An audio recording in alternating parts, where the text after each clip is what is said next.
ചർച്ചയിൽ കെ രാധാകൃഷ്ണൻ ഉണ്ടെങ്കിൽ ആദ്യം ചെയ്യേണ്ടത് മൈനോറിറ്റി കുട്ടികൾക്ക് വേണ്ടിയുള്ള സ്കോളർഷിപ്പ് പുനഃസ്ഥാപിക്കാനുള്ള നടപടി സ്വീകരിക്കാൻ പറ്റും. എന്നാൽ ന്യൂനപക്ഷ കുട്ടികൾക്കുള്ള സ്കോളർഷിപ്പ് അത് ഓരോ വർഷവും കുറച്ചുകൊണ്ടിരിക്കുന്നു എന്നുള്ള യാഥാർത്ഥ്യം നമ്മൾ കാണാതെ പോകരുത്. അപ്പോൾ ലക്ഷ്യം കുട്ടികളുടെ വളർച്ചയോ പുരോഗതിയല്ല, മറിച്ച് അവരുടെ തകർച്ച തന്നെയാണ്. അതുകൊണ്ട് തന്നെയാണ് ഈ ബില്ലിനെ പ്രധാനമായിട്ടും communist party of India Marxist എതിർക്കാൻ കാരണം. സാർ, ഈ ബില്ല് വകസ്ഥാപനങ്ങളുടെ സ്വയംഭരണത്തിന് നേരെയുള്ള കടന്നാക്രമണമാണ് എന്നുള്ള കാര്യത്തിൽ യാതൊരു സംശയമില്ല. ഇവിടെ നേരത്തെ ഒട്ടേറെ നേതാക്കൾ ചൂണ്ടിക്കാണിച്ച കാര്യങ്ങളാണ്.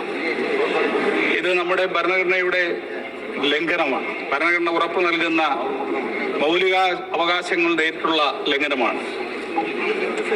വകസ്വത്തുക്കളുടെ നിയന്ത്രണം കേന്ദ്രീകരിക്കാനും മുസ്ലിം സമൂഹത്തിന്റെ അവകാശങ്ങളെ ദുർബലപ്പെടുത്താനും മതപരമായ കാര്യങ്ങളിൽ സർക്കാർ അതിക്രമിച്ച് കിടക്കുന്നതിന്റെ അപകടകരമായ കീഴ്വഴക്കം സൃഷ്ടിക്കാനും ഈ ബിൽ ഉദ്ദേശിക്കുന്നു. സർ, എല്ലാ മതവിഭാഗങ്ങൾക്കും സ്വന്തം കാര്യങ്ങൾ കൈകാര്യം ചെയ്യാനുള്ള അവകാശം ഉറപ്പു നൽകുന്ന ഭരണഘടനയുടെ ആർട്ടിക്കിൾ 26 ഇവിടെ അത് ലംഘിക്കപ്പെടുകയാണ്. സർ, മുസ്ലിം സമൂഹത്തിന് അവരുടെ മതപരമായിട്ടുള്ള കാര്യങ്ങൾ നിർവഹിക്കുന്നതിനുള്ള അവകാശമുണ്ടാകും. അത് നിഷേധിക്കുന്ന സമീപനം സ്വീകരിക്കാൻ പാടില്ല. എന്തുകൊണ്ടാണ് ഈ സമീപനം സ്വീകരിക്കുന്നതെന്ന് നാം പരിശോധിക്കേണ്ടതാണ്.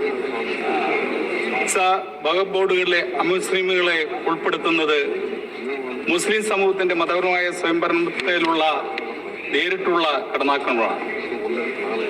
സാർ, ഇത് മറ്റ് സമൂഹത്തോട് അല്ലെങ്കിൽ മറ്റ് മതങ്ങളോട് ഈ സമീപനം സ്വീകരിക്കാൻ തയ്യാറാകും. Sir, I just start. Please sir. Sir sir ഞാനൊരു മറ്റേ കാര്യം സൂചിപ്പിക്കുകയാണ്. സാർ, കേരളത്തിൽ ദേവസ്വം ബോർഡുകളുണ്ട്. ഒരിക്കൽ ഒരു ദേവസ്വം ബോർഡിലെ മെമ്പറുടെ പേര് ഒരു ക്രിസ്ത്യൻ പേരുമായി ബന്ധപ്പെട്ട് ബഹുമാനപ്പെട്ട മന്ത്രി സുരേഷ് ഗോപിയെ ശ്രദ്ധിക്കുന്നുണ്ട്. ഒരു മുസ്ലിം ക്രിസ്ത്യൻ പേര് വന്നതിന്റെ പേരിലാണ് അത് ക്രിസ്ത്യാനിയാണ് എന്ന് തെറ്റിദ്ധരിച്ചുകൊണ്ട് വലിയ കലാപം നമ്മുടെ കേരളത്തിലുണ്ടായി. അതായത് ഹിന്ദു ദേവസ്വം ബോർഡിലേക്ക് 1987 ഹിന്ദു ക്ഷേത്രം ഹിന്ദുക്കൾക്ക് വിട്ടുകൊടുക്കണം എന്ന് പറഞ്ഞുകൊണ്ടുള്ള വലിയ സമരം അന്നാണ് അവിടെ നടത്തിയത്.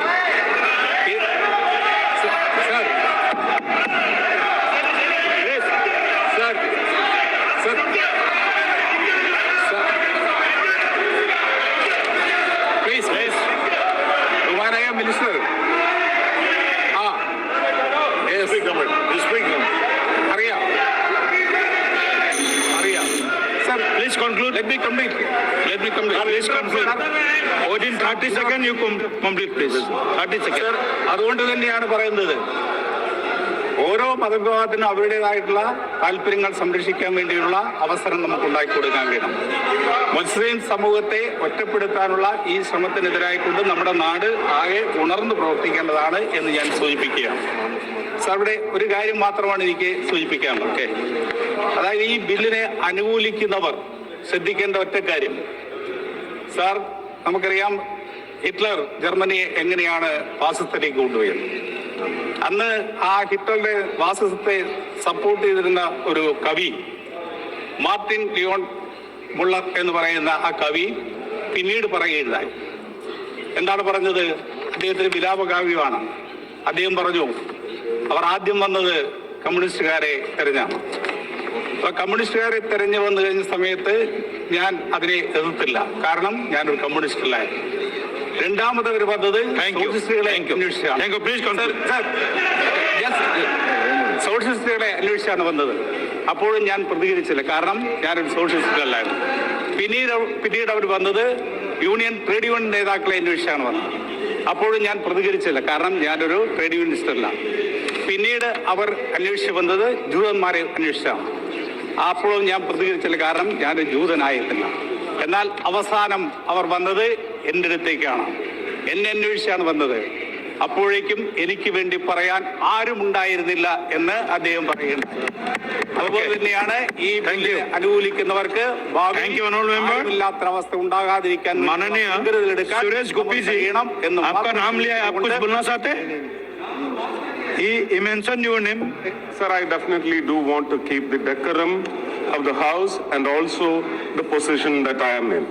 But unnecessarily, my name was taken to rake up a certain situation which is worming in the state of Kerala. Right. I will tell you, these people in the Assembly of Kerala have passed a resolution.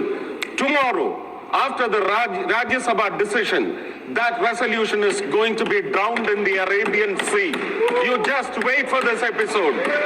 It is happening. The people of Kerala. Okay. Sir, Thank you. I cannot yield. I cannot. I will not yield. I will not yield. Thank you. No. Please. No. Honorable Member Sri K.C. Venugopal ji. K.C. Venugopal ji, please. Please. Please. Please be seated. Honorable Member, please be seated. Please, please. Gopi ji, please. Please. Gopi ji, please. Please be seated. Asauddin Owaisi, please.